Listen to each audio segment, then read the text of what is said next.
Welcome to 10-5, the official podcast of the OPP Association. My name is Scott Mills. And I'm Emily Brown, and we are the Strategic Communications Coordinators and your hosts. For those new listeners, the OPP Association represents nearly 10,000 members of the Ontario Provincial Police in Canada. Our members are at the heart of everything we do, and they are our greatest strength, and we're dedicated to keeping our members and the public informed about key issues that impact policing across Ontario. Well, thanks a lot for that, Emily. Today, we welcome two special police officers, actually one active and one retired from the Peel Regional Police Service, and we're going to be talking about the National Peace Officers Memorial Run. It's also known as the Run to Remember. So welcome to Detective Sergeant Bob Hackenbrook. He is the co-chair of the run this year. And he's the Detective Sergeant in charge of the Peel Police Vice Human Trafficking Unit in his day job.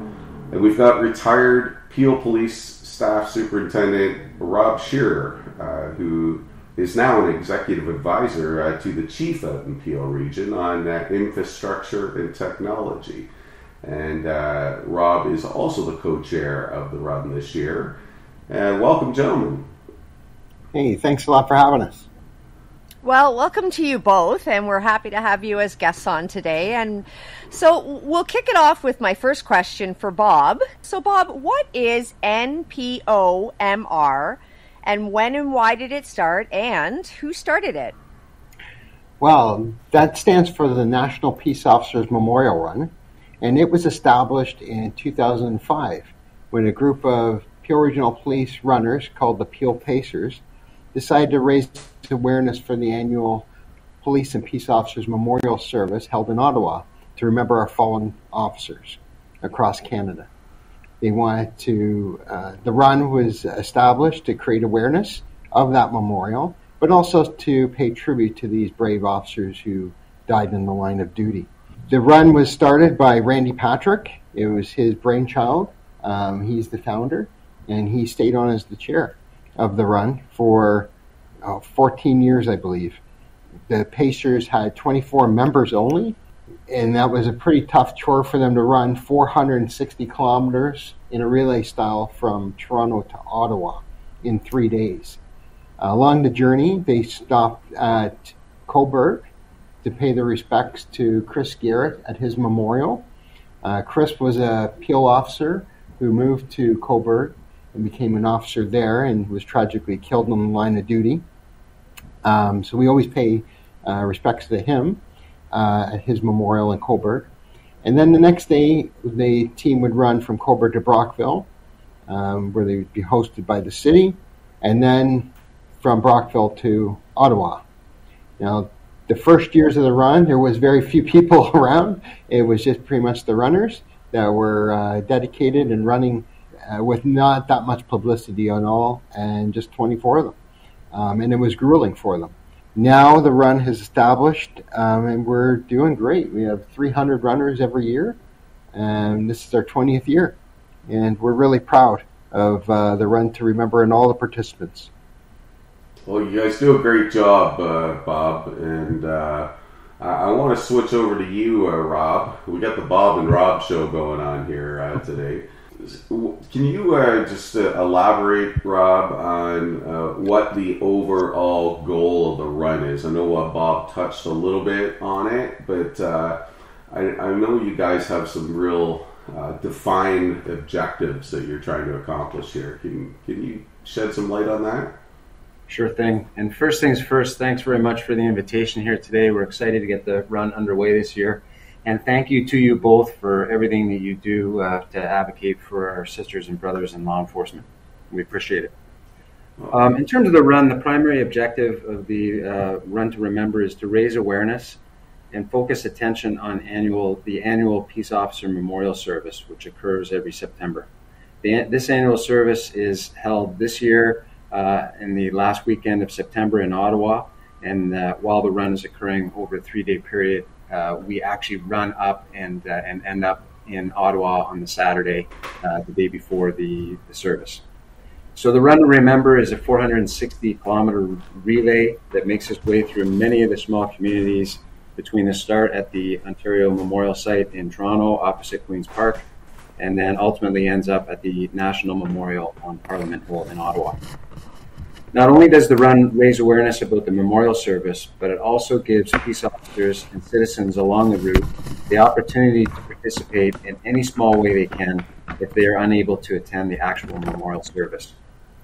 For the runners that participate in this 3-day relay, it is their way of fulfilling that pledge, the promise that they will never forget those who have made the ultimate sacrifice in service of their community, their province, and indeed their country.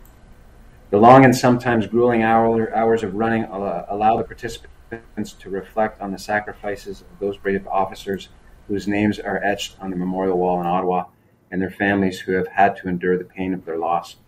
In addition to raising awareness of the memorial service, the run's other objective is to raise funds for the following important contributions.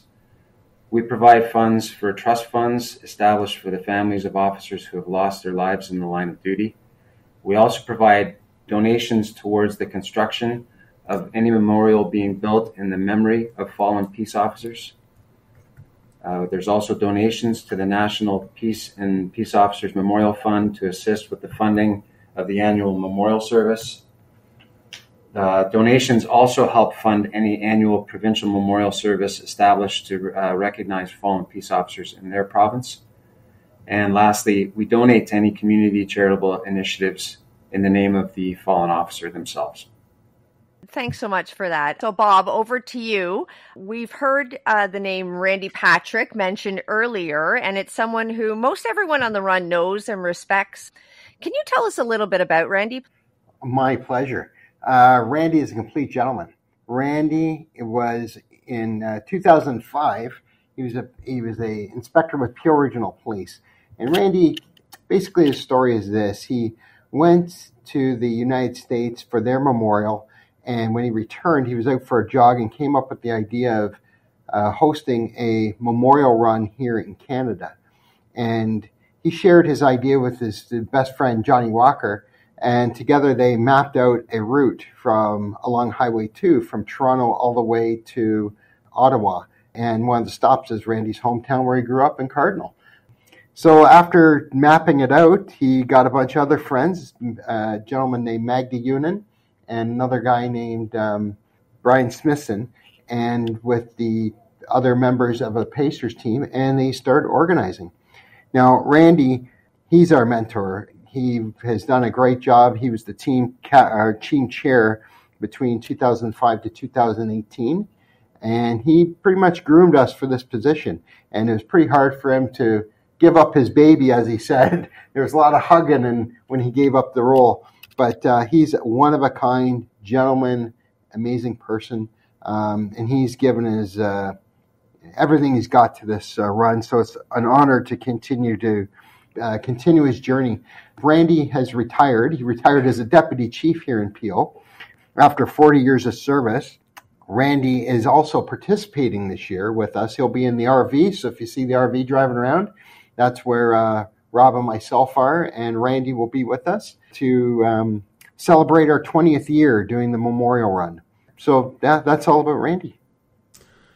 20 years. Congratulations, everybody that's been a part of this in any way, shape, or form. 20 years is a long time, and that's a lot of running. Yeah.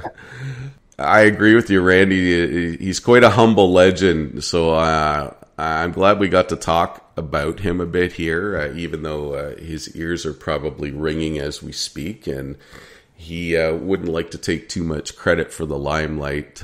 So it's really nice to see that a grassroots effort like that is being continued, and I have no doubt in my mind this will continue on past our generation here too. So this is quite a legacy that Randy has created, and so many people have jumped on to have it live on. So I'm gonna turn it over to you, Rob.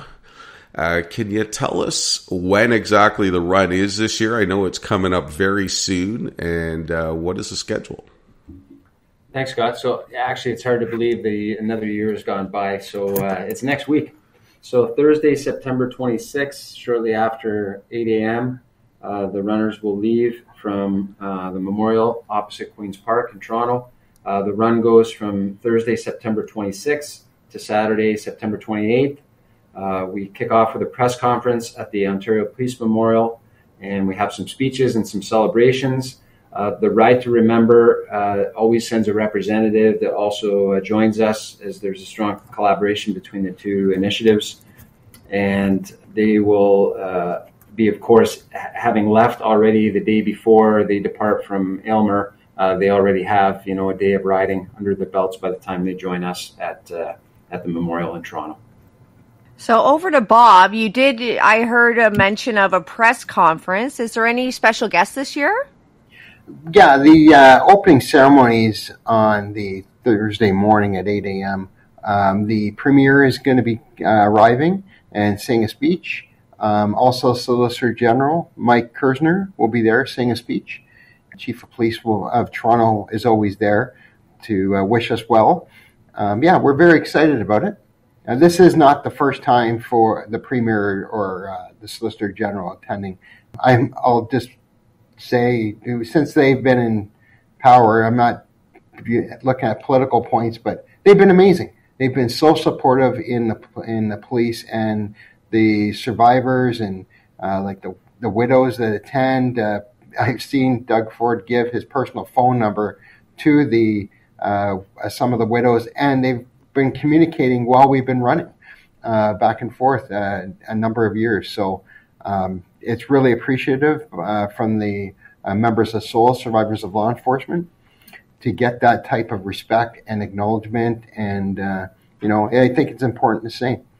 I just want to touch upon Don Cherry. Don Cherry has been a big supporter, as you know, of the police. When he was on Hockey Night in Canada, he gave us a huge voice whenever a police officer died in the line of duty. It was international news when he would bring it forward and ensure that people remember those fallen officers. Don Cherry is going to be 91 in February of next year, and I was just at his house last week, and he wanted to do promo pictures for the run and signing autographs and donating book with autographs that we could raffle off. Just an extremely great gentleman, very pro-police. If you ever, and he has a podcast out called The Grapevine. If you ever get a chance to listen to it, it's like listening to him on Coach's Corner back in the day. But anyways, thank you. Maybe we should get Don on the 10-5 podcast here. Yes. He'd love it. Just get him talking hockey or baseball. I've actually been to his house before. I've done calls on his street there when I was a PEEL officer. And he's definitely a great guy, a real character, quite a Canadian legend there. So it's so nice to see politicians supporting and people like Don Cherry supporting. And I know there's many, many more that are out there supporting this. Most importantly are the people who are actually doing the run. Rob, I want to ask you, you have done this run many, many times. Can you tell us what it's like for the runners on the journey to Ottawa? So this will be the 16th year that I've done the run, and I have to tell you, I have the same amount of energy, maybe not the same leg speed as I had 16 years ago, but I have to say, the look on the faces of particularly the first year participants as they run towards the wall in Ottawa is such an emotional time. You've gone through 3 days of strenuous running, and it's a somber time, as you would expect. This is a time of remembrance, but also the positive energy, the camaraderie between all of our brothers and sisters in law enforcement, and also the connection that we're able to make to the survivors of law enforcement, actual family members themselves. Most of them meet us at Brewer Park, and are able to complete the last 7 or so kilometers of the run. Some jump in at the Ottawa Police Service headquarters for the last K or two. And it's incredible to actually have them join the run. It brings the emotions to the most highest level. And it is really an impressive sight to see and hear the runners as they come up the hill, stomping their feet and clapping their hands. It's incredible. That's amazing. So we'll circle back with you, Bob, and switch gears a little bit. So big events like this are often not possible without sponsors. And so I'd like to ask you about your sponsors. And if someone's listening, how can people support or donate to the event? Oh, thanks for that question. We have a long list of fabulous supporters. Some have been with us for over a decade. So thanks for that. One of our supporters is Dialogue. They are an architect company, and they've designed 2 of our projects here in Peel, our new 23 division that's going to be in North Brampton, also our operational support facility in Mississauga. They are one of our platinum sponsors, so we wanted to thank them for that. Tim Hortons are amazing. They've made considerable donations for over a decade. We wanted to thank them. Motorhome Travel.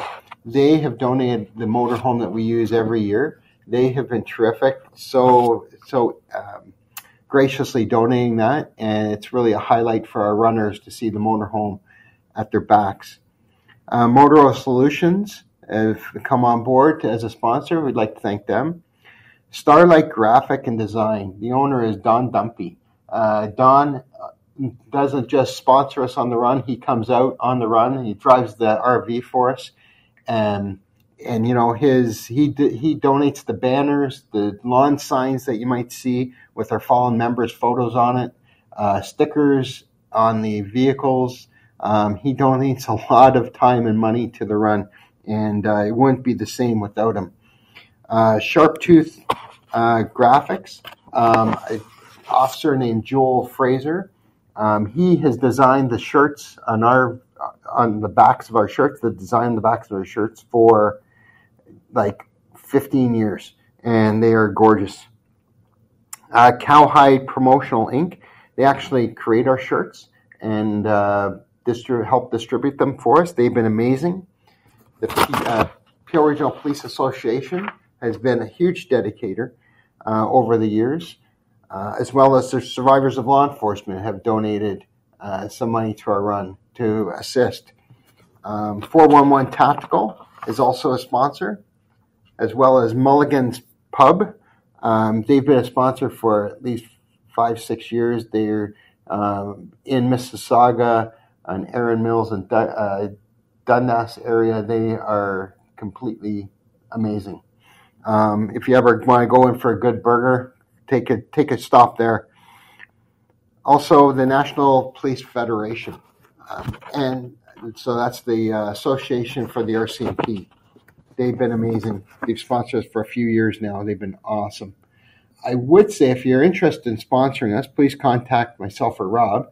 But you can go on to our website at www.npomr.org.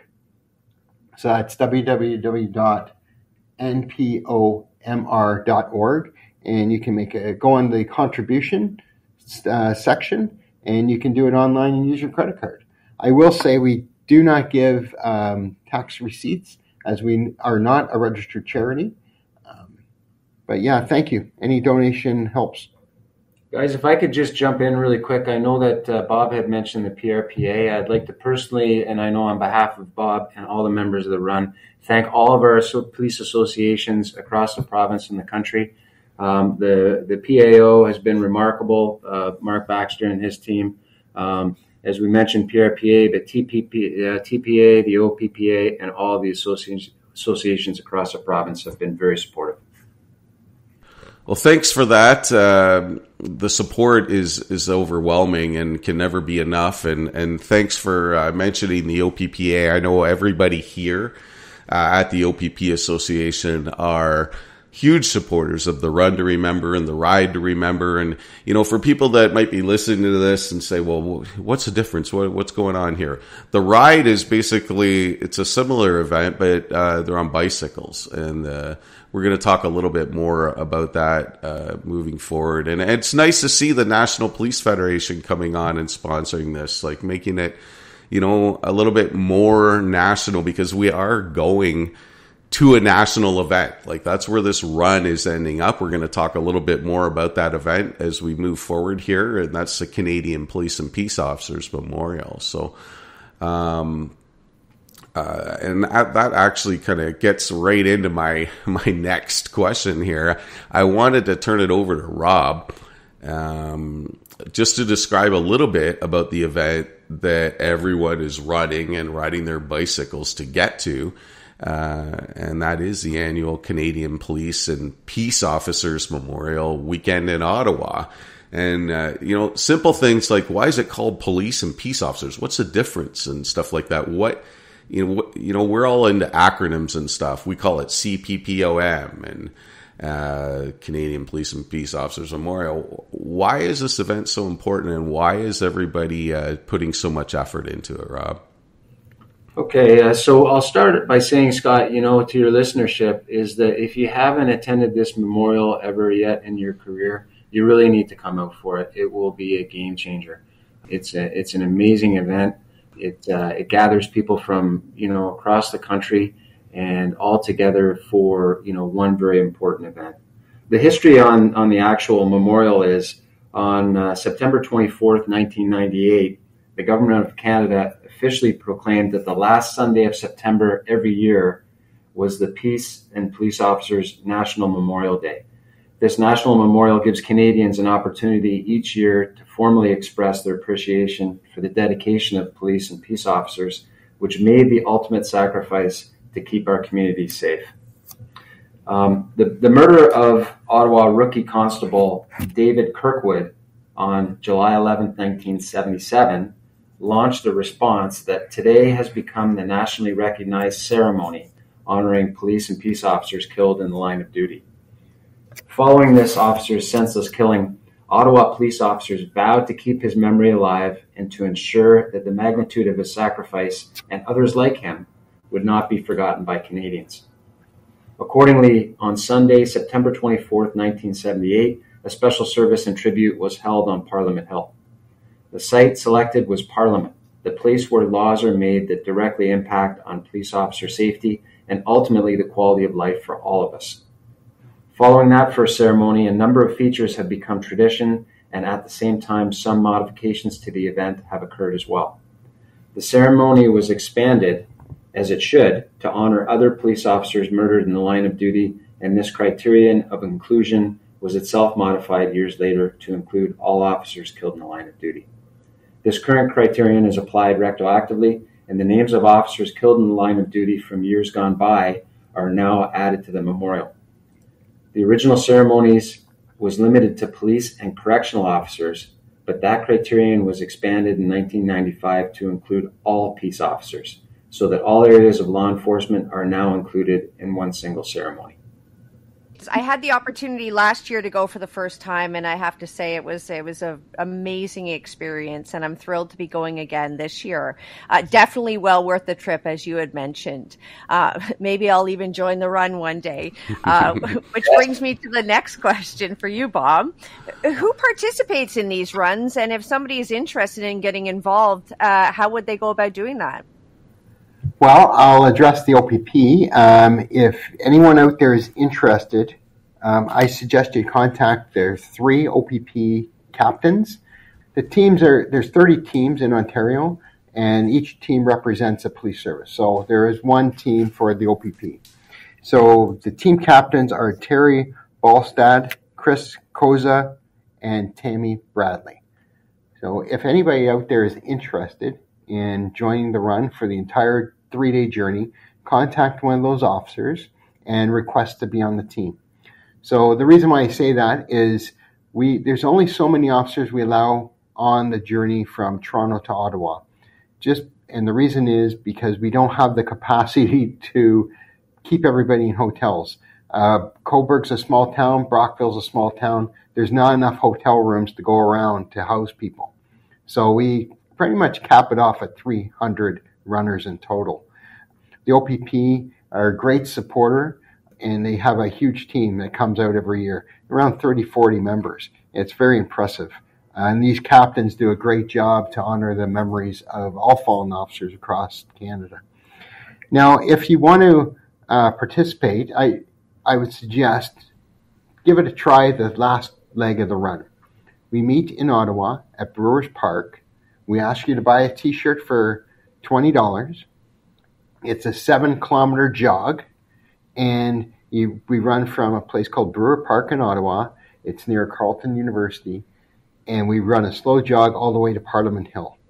If you can't run 7 kilometers, then go to the Ottawa police station, because we run past that police station. We pause to pick up some people that can't run very well, and usually it's family members that want to participate, but they just don't have the ability to.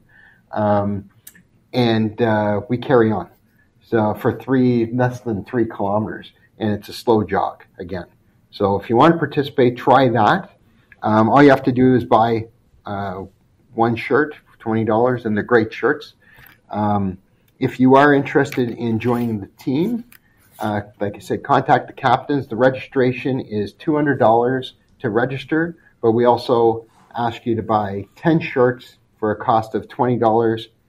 You can either keep the shirts or sell the shirts to recoup the cost. So, yeah, that's about it. It's very moving in Ottawa. I've had the opportunity to watch this up close and personal many times, both the depart from Toronto, which is very moving, and the arrival in Ottawa, which is even more moving. So Saturday, September 28th, even if you don't want to run, at approximately what time will you be running up onto Parliament Hill? It's usually around 3 p.m., Scott, that we arrive. Yeah, so if you can just go to the front of Parliament Hill, just so everybody knows the layout, at the rear of Parliament, there is actually a pavilion there that is dedicated to honoring the fallen officers. And there's all of the tablets. They're glass tablets that overlooks the Ottawa River that are absolutely beautiful, that have all the names on it. And that's where it all ends up. There's some speeches and stuff back there.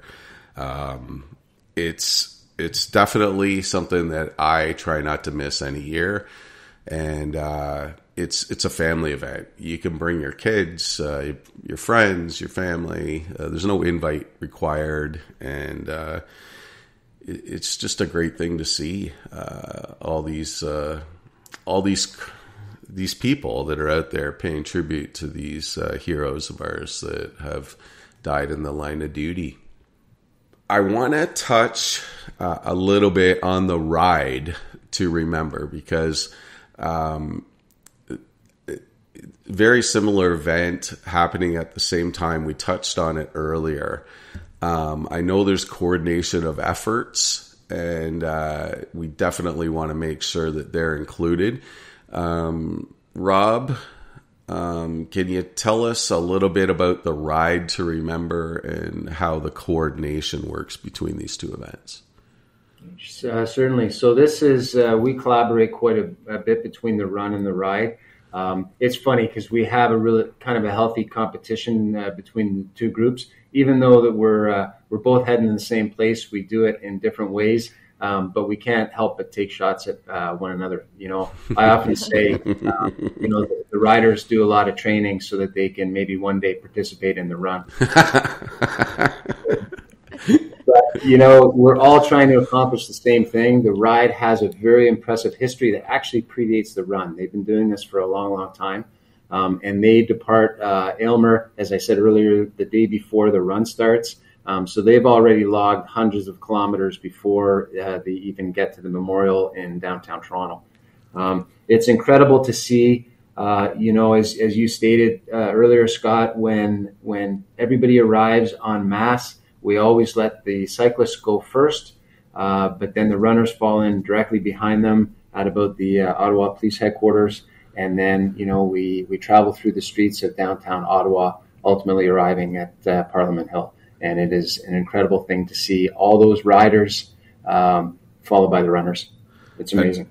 I just want to add one thing to that, a pro tip. They're a little bit stealth, these ride guys. And at around 7 a.m. on Thursday, September 26th, or maybe even a little bit earlier, they all ride by the Ontario Police Memorial prior to the Run to Remember press conference. So it's I always try to get out there early and see them, because it's very impressive. The sun's not even up when they're rolling. So over to you, Emily. Yeah, for sure. Now, we've been throwing out a few websites just for our listeners. We will have both the Run and the Ride to Remember websites, as well as the website for the Canadian Police and Peace Officers Memorial in the show notes. So if you want to go read a little bit further or recap what we're talking about, we'll have that information for you then. So Bob, I wanted to ask you, I'm sure in the years you've collected a lot of memories, and, is there any that kind of stand out from the run in past years? Oh, absolutely. I'll tell you a story. I didn't want to go on the run. My wife actually joined the run first. She's a police officer here with Peel, and she's in forensics. And she said to me, "Hey, this would be a great thing for you. You would enjoy it." And I'm like, "Yeah, I don't think so." And she convinced me, and my wife knows me the best. She was bang on. I loved it. My first time running up Parliament Hill. And I would like other people to experience this, because it was the coolest thing for me, and I was hooked. Running up Parliament Hill, I was at the banner, holding the banner. So for listeners who haven't participated or seen it, basically, picture this: 300 runners, everybody's lined up behind a banner, and we are so long, like it stretches at least probably 200 meters along a sea of police officers and peace officers behind this banner as you're running the Parliament.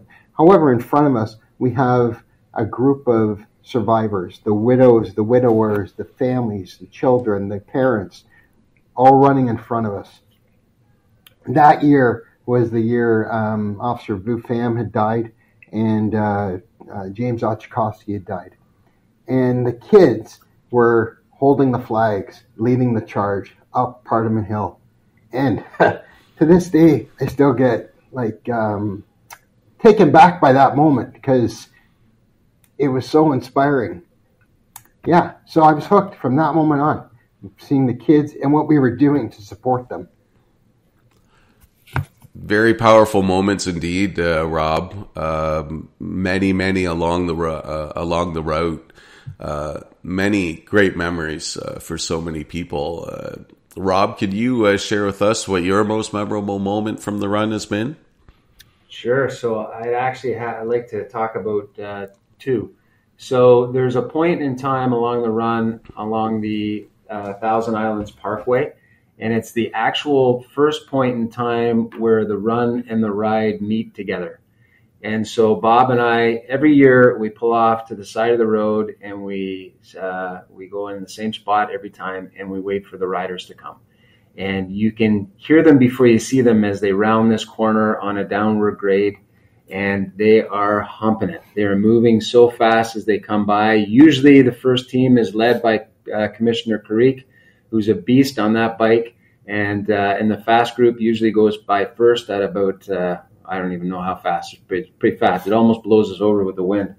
But it's remarkable to see as we stand there, all the cyclists go by. It's a great moment of high energy, and we love it. The second is equally as poignant in my mind, is as we leave Brockville on the second morning, we go past a particular driveway where there's a lone piper that comes out every year and plays the bagpipes for the runners as they come past. And it's a long-standing tradition for us. It's such a meaningful moment for us. It really tugs on heartstrings to hear, as everybody does when they hear bagpipes. But this gentleman has been showing his appreciation for what we do and why we do it every morning without being asked. It's incredible. What great stories. I love to hear those. We're creeping up to the end of this podcast here, and usually we talk about wishes, and I think we'll make this event-centric. So we'll start with you, Bob. If there's one thing you would ask for regarding a wish or support for the run, what would that be? Well, it's easy for me. Since Rob and I have been co-chairs, we've been looking at expansion. Out in BC, they started their own run, and we support them with as much as we can with resources, and that's called the West Coast Run. So officers run from Abbotsford to Victoria in 3 days, right? It's amazing, and they really support their members out there. However, we're trying to get other provinces to jump on board. Like Alberta's had several officers killed in the line of duty over the years, and we would really love to see even a smaller version of the event occurring out in Alberta. And not that many people know, but most of the provinces hold a memorial service on the exact same day as the national memorial in Ottawa. So sometimes officers don't come to the Ottawa memorial because they're going to their home provinces. So that would be my wish, expansion to the different provinces. So if you know an officer from Alberta, Saskatchewan, or the East Coast, Quebec, let them know what we're doing here, please. And we will reach out to them, or they can reach out to us, and we can help establish a run in that jurisdiction. Yeah, great wish for sure. And I'll toss that same question over to you, Rob. Sure thing. So a couple. First of all, in terms of succession planning, it's important for us to keep this run going. It needs to transcend various generations. So we want our younger officers and people that want to participate in the run to come out so that we can carry this tradition on for decades to come. That would be my first wish. My second wish is that, part of this run, as we talked about raising awareness, is also important for the runners and participants to see the support that we get from our communities. And we see it as we travel across the province, this strong counter narrative to what oftentimes people think is the relationship between the police and the public.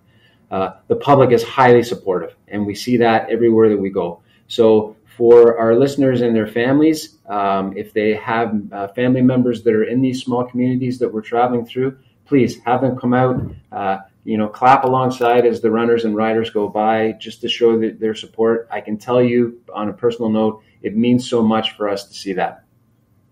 Well, that's thanks for sharing that, both Bob and Rob. Great moments, great inspiration.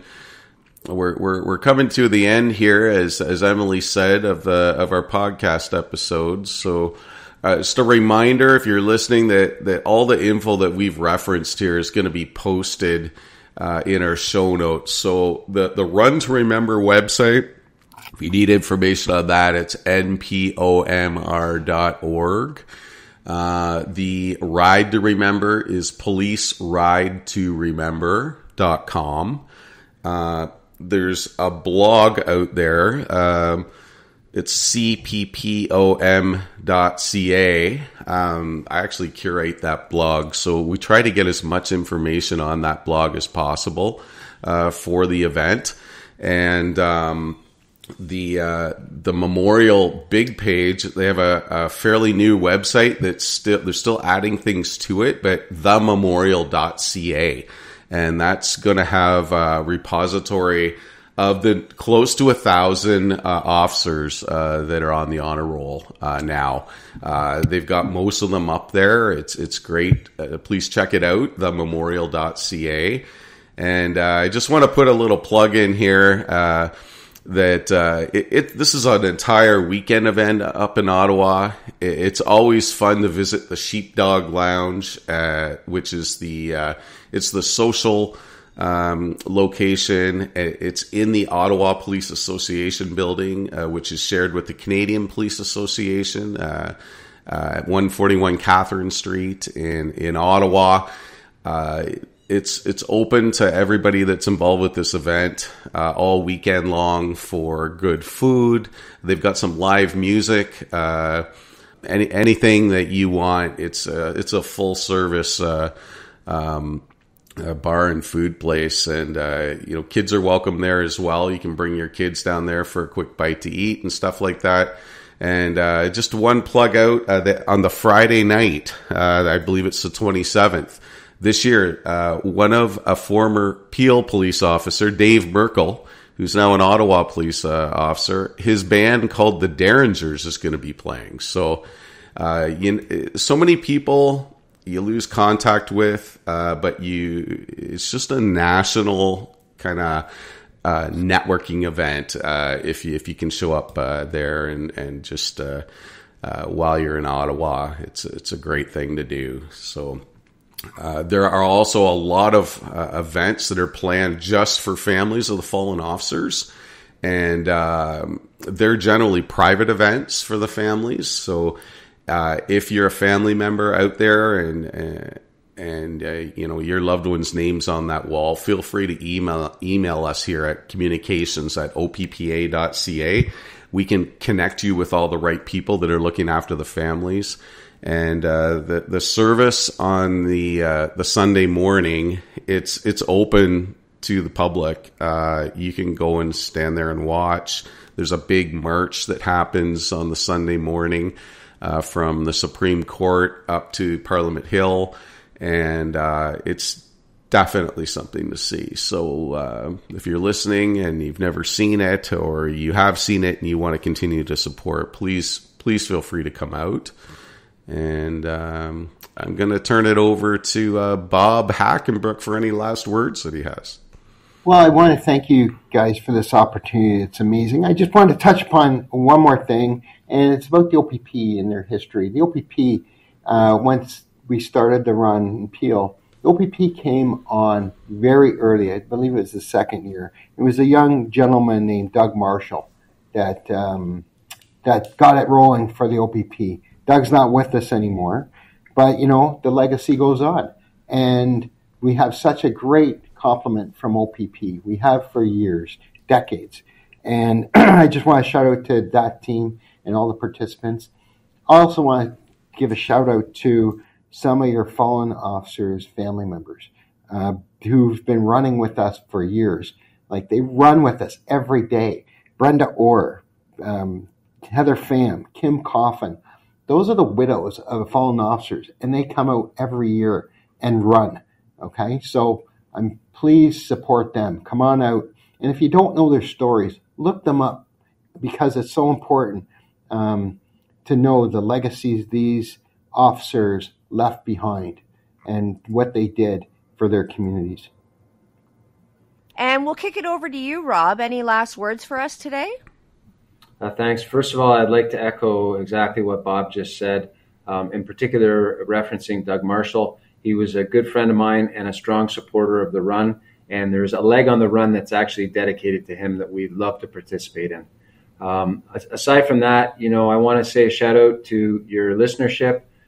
Thank you to you all for keeping our community safe, and please be safe and healthy yourselves. And just a final note for the run is that we have just surpassed the $600,000 mark for donations since the onset of the run, and we're very proud of that accomplishment. That concludes our episode for this week, and thank you both for joining us. Both of these gentlemen will be running in next week's Run to Remember, and we wish them both the best of luck. Thank you for listening. A new episode of 10-5 drops every other Friday morning. If you like what you hear, please hit that subscribe button on the podcasting platform of your choice. And also, the podcast is now available on YouTube, so that's exciting. Until next time, stay safe.